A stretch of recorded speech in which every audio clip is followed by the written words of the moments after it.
Block vibration test जैसे इसमें नाम है, सबसे पहले ब्लॉक होना चाहिए, वाइब्रेशन के लिए वाइब्रेटर होना चाहिए, ठीक है। अब वो वाइब्रेटर अपने आप से तो चलेगा नहीं, तो या तो उसी में कुछ मैकेनिज्म हो, कोई मशीन हो जो चलाए, उसके लिए एक मोटर है, ठीक है। ये ब्लॉक हो गया, ये वाइब्रेटर हो गया, ये मोटर हो गई, ठीक है ना। अच्छा, अब नेक्स्ट इसमें क्या है कि जब आप इसको, जो वाइब्रेटर है और ये मोटर है, तो दोनों अलग अलग चीजें हैं। ये वाइब्रेटर जो है इसका काम है फोर्स प्रोड्यूस करना, ठीक है। वाइब्रेटर क्या करेगा, फोर्स प्रोड्यूस करेगा। आप लोग अभी लिखो मत, क्योंकि आप तो पहले पढ़ भी चुके हो, है ना, लेकिन जस्ट आपको रिवाइज करा रहे हैं कि ये फोर्स प्रोड्यूस करेगा। तो अब इसको फोर्स प्रोड्यूस कर सकता है, ये वर्टिकल डायरेक्शन में भी कर सकता है और हॉरिजॉन्टल डायरेक्शन में भी कर सकता है।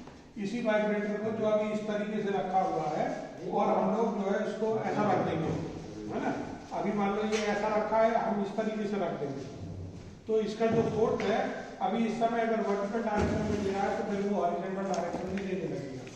उसमें जो दो मासेज हैं, इसेंट्रिक मासेज हैं, जो इस तरीके से मूव कर रहे हैं, तो अभी इस तरीके से मूव कर रहे हैं, तो उनका क्या हो रहा है कि हॉरिजॉन्टल कंपोनेंट कैंसिल हो रहा है, केवल वर्टिकल कंपोनेंट ही जो है अप एंड डाउन ऐड हो रहा है। तो ये तो आपका हो गया।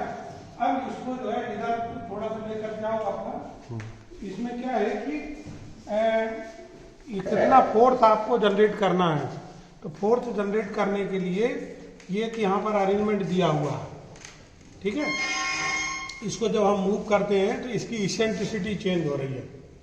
तो जो आपको बोला ना सेंटर से जो ये दो मासेज हैं, एक इधर है और एक ये है, ये दो चीजें जो है ये रोटेट करेंगी, अंदर ही अंदर कर रही है ना।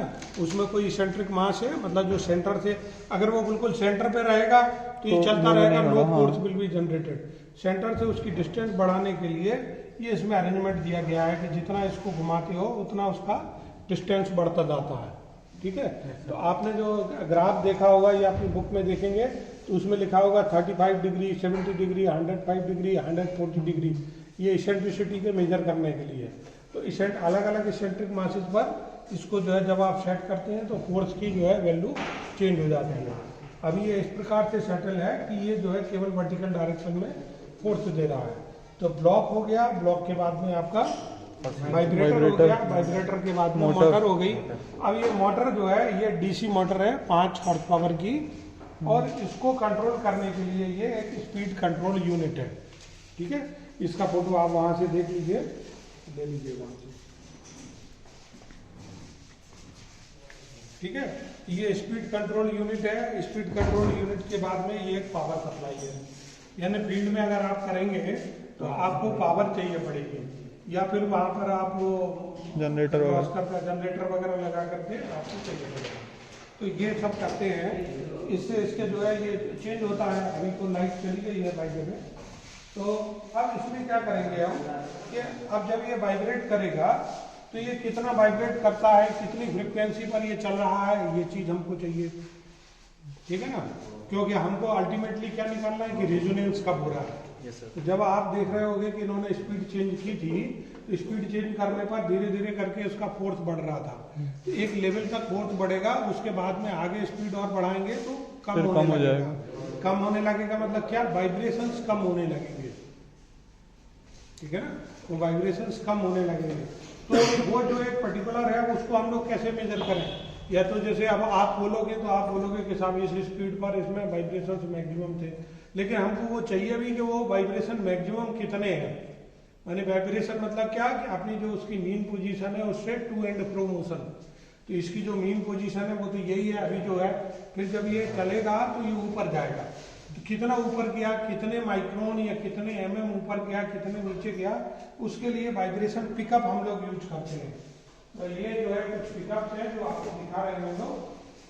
कोई भी चीज है अगर उसका आप उपयोग नहीं करते हो, ठीक है ना, तो वो चीज फिर खराब हो जाती है, या फिर वो आप फिर यूज करना आपको मुश्किल पड़ता है। तो ये वाइब्रेशन पिकअप है, ये है ना एक्सेलरोमीटर, इसमें लिखा भी होगा न्यू इंजीनियरिंग रोड की एक्सेलरोमीटर। ये देखो अगर आप जो है ये इसमें यहाँ पर लिखा हुआ है, ठीक है, आ रहा है उसमें। पढ़ने में आया एक्सेलरोमीटर, ये नीचे लिखा हुआ है। हाँ वो तो मुझे दिख गया, बट हाँ आपको दिख गया है। हाँ, तो ये एक्सेलरोमीटर जो है ये इस पर जो है फिक्स किए जाएंगे, ठीक है ना। इस ब्लॉक पर 2-3 जगह लगा देंगे इसको, है ना। एक जगह इधर लगा दिया, एक इधर लगा दिया, यहाँ पर भी लगा सकते हैं, यहाँ भी लगा दिया। तो इनका जो है फीड जो है वो इसमें जाएगा। देखो ये लिखा हुआ है एक्सेलरोमीटर से सिलेक्टर यूनिट, ठीक है। तो इसमें जो है ये 3 एक्सेलरोमीटर का एक्सेलरेशन 1, एक्सेलरेशन 2, एक्सेलरेशन 3 इनको रिकॉर्ड करने के लिए है। तो जब आप इसको 1 पर रखोगे तो ये 1 का रिकॉर्ड करेगा, जब आप 2 पर करोगे तो 2 का रिकॉर्ड करेगा, जब 3 का करोगे तो 3 का रिकॉर्ड करेगा। तो इनको यहाँ पर लगाने के लिए व्यवस्था होनी चाहिए उसी कंक्रीट ब्लॉक के ऊपर, या तो आप चिपका दोगे उसको किसी चीज़ से, एडेसिव से, है ना। और फिर इसको जो है कनेक्ट कर देंगे हम लोग इनसे, इससे लगा देंगे, ठीक है। ये इसमें पिन होगी जो पर्टिकुलरली इसी में लगेगी। ये सारा यूनिट आपका इधर रहेगा, ये इधर रहेगा, और ये आपका डिजिटल रिकॉर्डर डाटा लॉगर इसके अंदर जो है ये आपका आ जाएगा। ये अभी तो ये इसी में हो जाएगा, ये डिजिटल डाटा लॉगर तो किसी दूसरे पर्पज के लिए होगा। तो इसका जो फीड है वो आप जो है फिर कंप्यूटर में ले जाओगे, है ना। तो कंप्यूटर में बताएगा कि किसका कितना जो है, और इसी से आपको निकल करके आएगी फ्रिक्वेंसी भी, कि किस फ्रिक्वेंसी पर कौन सा एक्सेलरोमीटर कितने mm दिखा रहा था, है ना।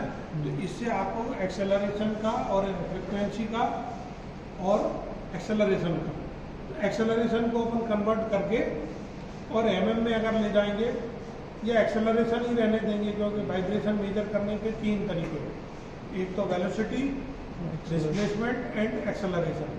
किसी भी एक उसमें आपको करना है तो एक्सेलरेशन में करना जो है सरल रहता है, इसको रहने दो, ये तो दूसरी चीज़ है। तो जब आप इसको अलग अलग फ्रिक्वेंसी पर करोगे तो इसकी आपकी एक्सेलरेशन की वैल्यूज अलग अलग रहेगी, ठीक है। तो ये आपको कोई ग्राफ मिलता है वो, तो फ्रिक्वेंसी बढ़ाते चले जा रहे हैं, एक्सेलरेशन बढ़ता चला जा रहा है, एक पर्टिकुलर वैल्यू पर पीक आ गया, फिर वापस डाउन होने लगता है। उससे आप क्या करते हो कि उसकी रेजोनेंट फ्रिक्वेंसी निकाल देते हो, और फिर CU का जो फार्मूला है CU = 4π² FN/Z² m/A। m माने mass of the block, mass of the block में इनका भी मास सबका जुड़ जाएगा, तीनों चीज़ों का, ठीक है, जो भी चीज़ वाइब्रेट कर रही है, because this is now acting as a 1 unit, ठीक है ना। तो इसका मास जुड़ जाएगा, तो आपको मास ओवर ए मतलब कितने एरिया पर ये जो है। तो 1 मीटर ऐसे में और 1 मीटर ऐसे में, तो 1 मीटर, ठीक है। तो ये है। तो अब इसमें जो है एक तो ये स्पीड कंट्रोल यूनिट भी हमारा बहुत अच्छा नहीं है, ख़राब हो चुका है। अब इसमें हम आपको जस्ट एक वाइब्रेशन करके बता रहे हैं।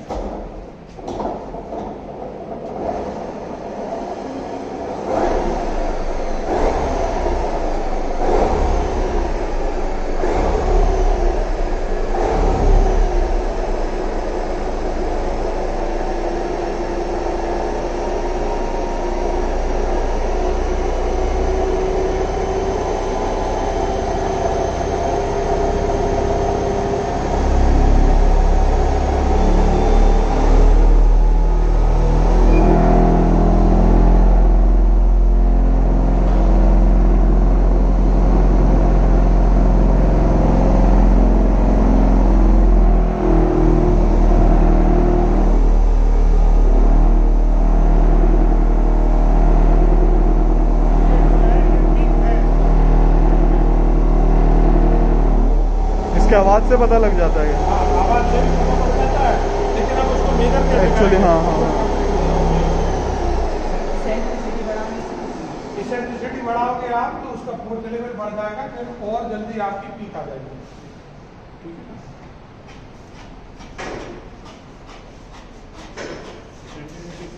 हाँ, इसेंट्रिसिटी इससे कितनी बढ़ाई जाती है, तो उसके टोटल नंबर ऑफ काउंट्स कर लेते हैं, ठीक है ना। और टोटल नंबर ऑफ काउंट्स को जो है फिर उसको डिवाइड कर देते हैं कि इसका एक काउंट कितने डिग्री का हुआ, ठीक है। तो अभी अपन ने कुछ तो चेंज की है,